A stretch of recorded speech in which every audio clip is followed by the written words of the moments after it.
নমস্কার বন্ধুরা, আমি ডাক্তার লাভলি মিত্র আবারও চলে এসেছি হোমিওপ্যাথি জগতের খুব ইম্পর্ট্যান্ট আরও একটি মেডিসিন নিয়ে। আজকের মেডিসিনটি হচ্ছে ক্যালিফস।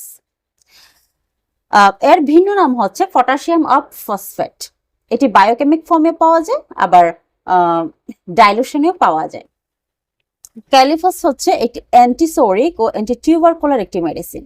আজকে আমরা এই মেডিসিনটি কি কাজ করে, কোন কোন সিমটমের উপর সবচেয়ে বেশি কাজ করে এবং কোন কোন অর্গানের উপর সবচেয়ে বেশি কাজ করে, এর সিমটম কি এবং কতটুকু পাওয়ার আমরা এই মেডিসিনটি সেবন করতে পারবো, কতদিন পর্যন্ত কত পাওয়ার আমরা সেবন করতে পারবো, এই সম্পর্কে ডিটেলস আজকে এই ভিডিওর মাধ্যমে জানবো। তো এটি হচ্ছে সবচেয়ে দুটি জায়গায় সবচেয়ে বেশি কাজ করে, যেমন একটা হচ্ছে ব্রেইন আর একটা হচ্ছে নার্ভ। এই দুটি সিস্টেমের উপর সবচেয়ে বেশি সর্বশ্রেষ্ঠ বললেই চলে ক্যালিফস, নার্ভ এবং ব্রেইনের জন্য। তো আজকে আমরা প্রথমে জানবো এই মেডিসিনের মানসিক সিমটম। মানসিক সিমটমের উপর কিন্তু সবচেয়ে বেশি প্রাধান্য দিতে হবে। মানসিক লক্ষণে চলে আসি এবার। ক্যালিফস অনেক খিটখিটে স্বভাবের হয়, সামান্য কারণে বিরক্ত হয়ে যায় এবং সামান্য গোলযোগের কারণে, সামান্য ব্যতিক্রমের কারণে তার নিজের কাজগুলোকে সে ব্যতিক্রম করে ফেলে এবং স্মরণ শক্তি কম হয়। বয়স্কদের যেরকম দেখা যায় সিমটম, যেভাবে সিমটম প্রডিউস হয় বয়স্কদের, ঠিক বাচ্চাদেরও সেম সিমটম প্রডিউস হয়। ক্যালিফসের বয়স্কদের যে সিমটম দেখা যায়, বাচ্চাদেরও সেম সিমটম গুলো প্রডিউস হয়। বয়স্করা যেরকম সামান্য কারণে, সামান্য মানসিক প্রেশারের কারণে খিটখিটে স্বভাবের হয়ে যায়, বা কেউ কোনো অকারণে কোনো একটা কথা বলে ফেলে তারা নিজেদেরকে স্থির রাখতে পারে না, কোনো কিছু মনে রাখতে পারে না, ঠিক বাচ্চাদেরও একই অবস্থা, সারাক্ষণ ঘ্যান ঘ্যান প্যান প্যান করতে থাকে, অকারণে ভয় পায় এবং মায়ের কোল থেকে সহজে নামতে চায় না, শুধু এবারই ওবারই ঘোরাফেরা করার মধ্যে ব্যস্ত থাকতে চায়। এবং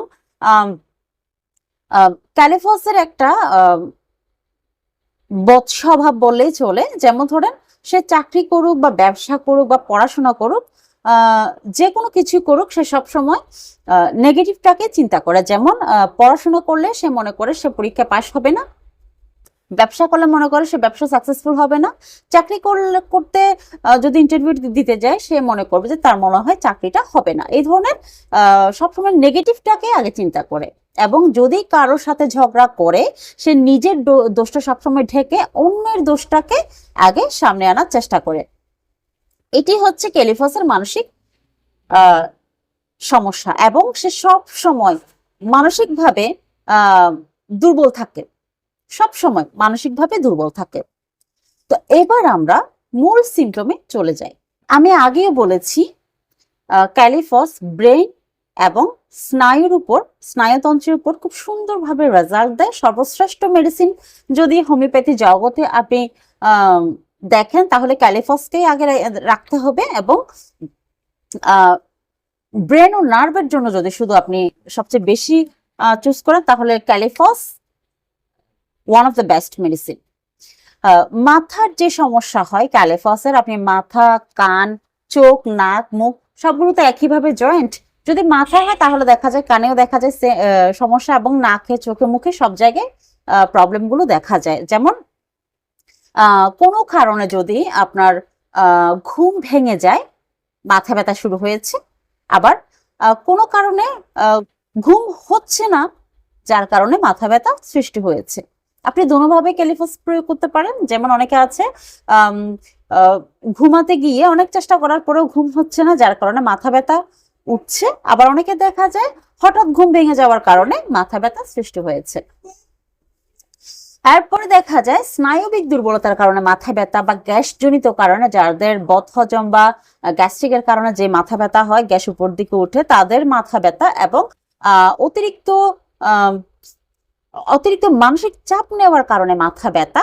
এবং যেমন ধরেন ছাত্রছাত্রীরা যেভাবে অধ্যয়ন করে, উকিল, জজ, ডাক্তার, ওরা যেভাবে অধ্যয়ন করে, এই অধ্যয়নরত যে মাথা ব্যথা এবং অতিরিক্ত কথা বলার পরে যে মানসিকভাবে যে দুর্বল হয়ে যাওয়া, সেই কারণে যে মাথা ব্যথা, এগুলোর জন্য কিন্তু ক্যালিফস খুব সুন্দরভাবে রেজাল্ট দিয়ে থাকে। এবং এই মাথা ব্যথার সাথে সাথে অনেক সময় দেখা যায় চোখগুলো একদম টান টান করে মাথা ব্যথা করে, যেন আহ আম, যেন মনে হয় কানের মধ্যে মনে হয় যেন একটা চুলকো এবং শো শো এক ধরনের গুনগুন এক ধরনের শব্দ হচ্ছে, এবং চোখ, ডান চোখের মধ্যে মনে হবে যেন একটা খোঁচা মারা ব্যথা, এই ধরনের একটা অনুভূতি হবে। এবং ক্যালিফোসের সবচেয়ে ইম্পর্টেন্ট যে বিষয় সেটি হচ্ছে নাক এবং মুখ থেকে বিচ্ছিরি দুর্গন্ধ বের হওয়া। সব সময় ঘন টাইপের নাক দিয়ে সর্দি নির্গত হবে, খুব জোরে ফেলতে হবে সেই সর্দিটা, এবং খুব পচা একটা দুর্গন্ধ বের হবে। অনেকের নাকের মধ্যে একটা চটা বাঁধে, সে চটাটা নেওয়ার সময় একটা বিচ্ছিরি দুর্গন্ধ বের হয়।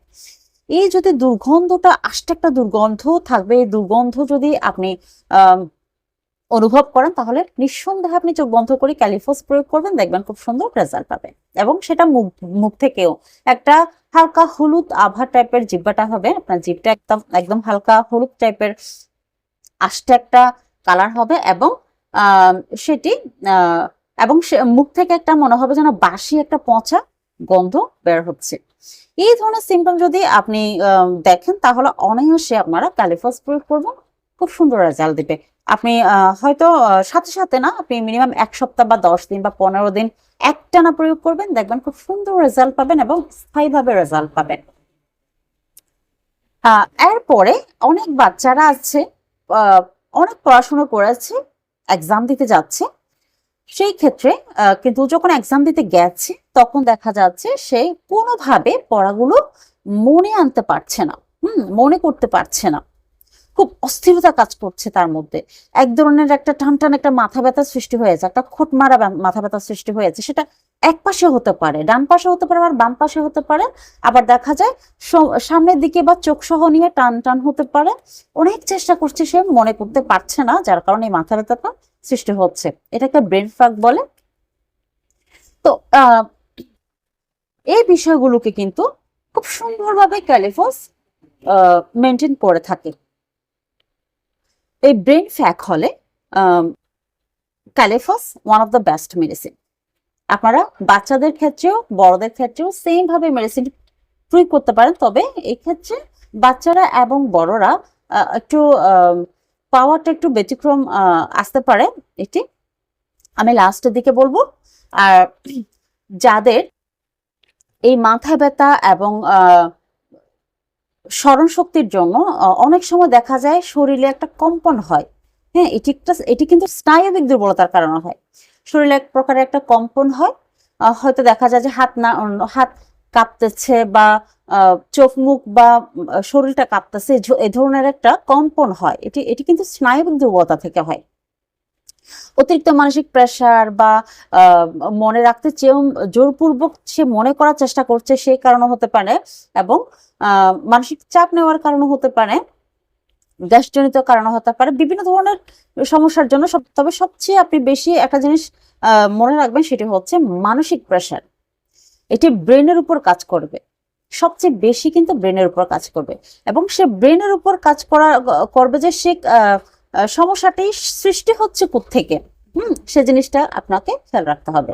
চোখের চারপাশ যদি খোঁচা মারা ব্যথা থাকে মাথা ব্যথার সাথে সাথে, এবং কোনো রোগ ভোগের পর, কোন একটা কঠিন রোগ হয়েছিল সেটি ভোগ করার পরে যদি আপনার স্মরণ শক্তি দুর্বল হয়ে যায় এবং অপটিক নার্ভের পক্ষাঘাত হলে বা ক্ষয় হলে, যদি আপনি চোখে কম দেখেন বা দৃষ্টিশক্তি কমে যায়, সেক্ষেত্রে কিন্তু আপনার কালিফাস খুব সুন্দর রেজাল্ট দিয়ে থাকে।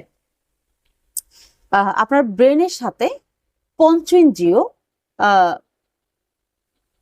পুরোপুরিভাবে সংযুক্ত থাকে, যার কারণে আপনার মস্তিষ্কে যদি কোনো প্রভাব পড়ে, সেই প্রভাব আপনার চোখে, কানে, নাকে অবশ্যই কোনো না কোনোভাবে পড়তে পারে।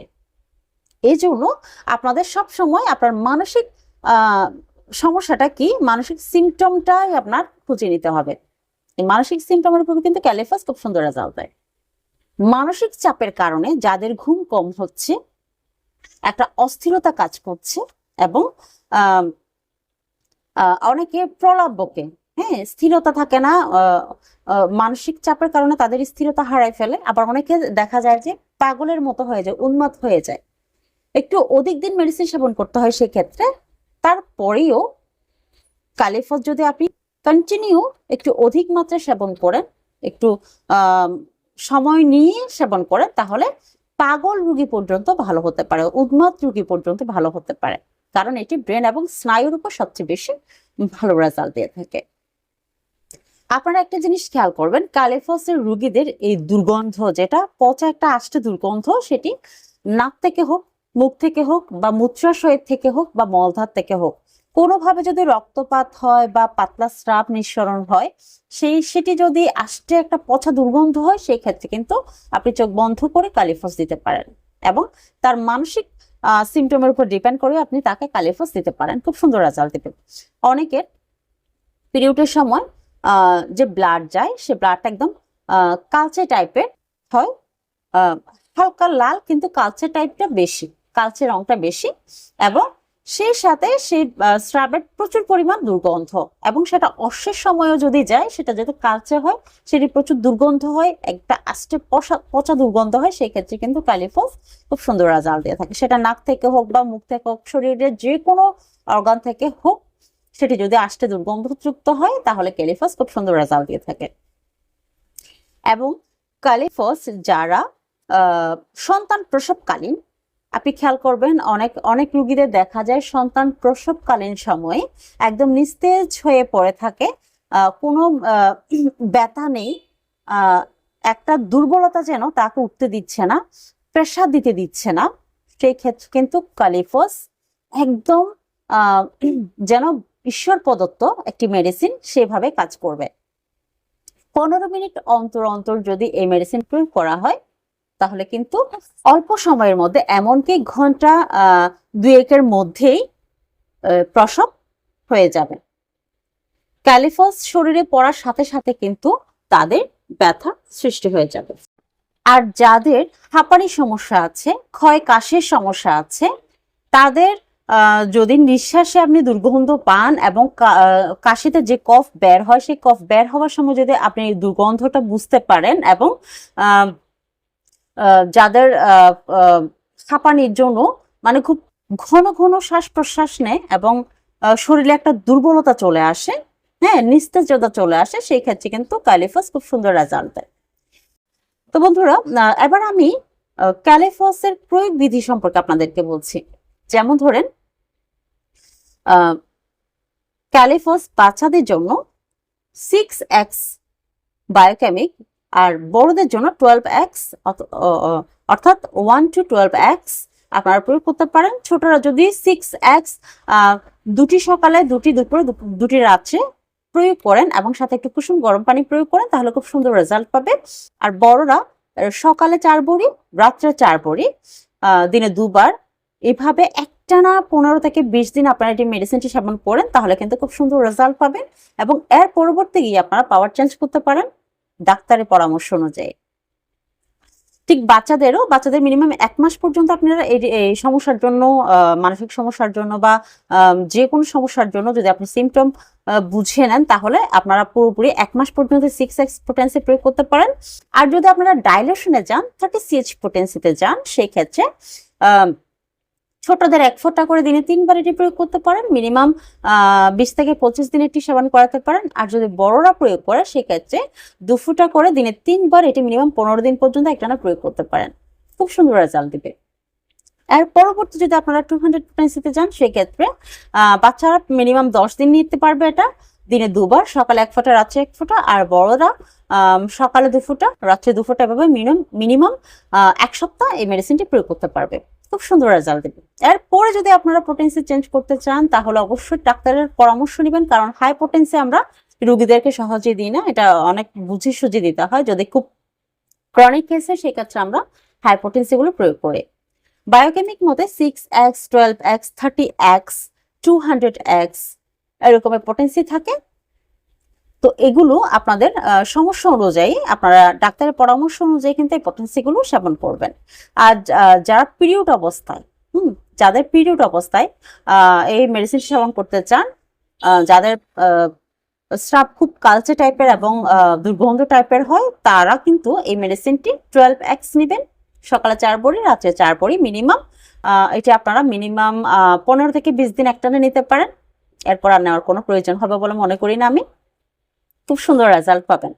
এবং যাদের প্রেগন্যান্সি অবস্থায় যাদের বাচ্চা প্রসবের অবস্থায় আমি সবসময় বলবো সেই ক্ষেত্রে আপনারা হুট করে হঠকারিতা করে মেডিসিন প্রয়োগ করবেন না। সেই ক্ষেত্রে আপনারা আপনাদের নিকটস্থ কোনো রেজিস্টার্ড হোমিও চিকিৎসকের মাধ্যমে মেডিসিনগুলো আনাবেন এবং সিমটম বলে মেডিসিনগুলো নেবেন, প্রয়োগ করার চেষ্টা করবেন। তবে আমি হলফ করে বলতে পারি, কারণ আমি আমার রুগীদেরকে যেভাবে আমি মেডিসিন প্রয়োগ করেছি সব আমি পাওয়ার বলবো না, কারণ আপনারা নিজেরাই এই মেডিসিনটা এভাবে নিয়ে প্রয়োগ করাটা উচিত হবে না। আমি কিন্তু ক্যালিফস প্রেগন্যান্সি মহিলাদের শেষ অবস্থায় অর্থাৎ ডেলিভারির সময় কিন্তু ক্যালিফস খুব সুন্দর রেজাল্ট পেয়েছি। আমার হাতে অনেক রুগী এমনকি ঘরেই প্রসব হয়ে গেছে এই মেডিসিনের মাধ্যমে। আপনাদের কাছে একটাই রিকোয়েস্ট, আপনারা রেজিস্টার্ড হোমিও চিকিৎসকের মাধ্যমে মেডিসিনটি প্রয়োগ করবেন। তো বন্ধুরা, আজকের মতো আমি এখানে বিদায় নিচ্ছি। এই ধরনের নিত্য নতুন ভিডিও পেতে চ্যানেলটিকে অবশ্যই সাবস্ক্রাইব করবেন এবং পাশে থাকা বেল আইকনটি চাপবেন যাতে আমি আর নিত্য নতুন ভিডিও আপনাদের কাছে পৌঁছে দিতে পারি। আজকের মতো এখানে বিদায় নিচ্ছি, নমস্কার।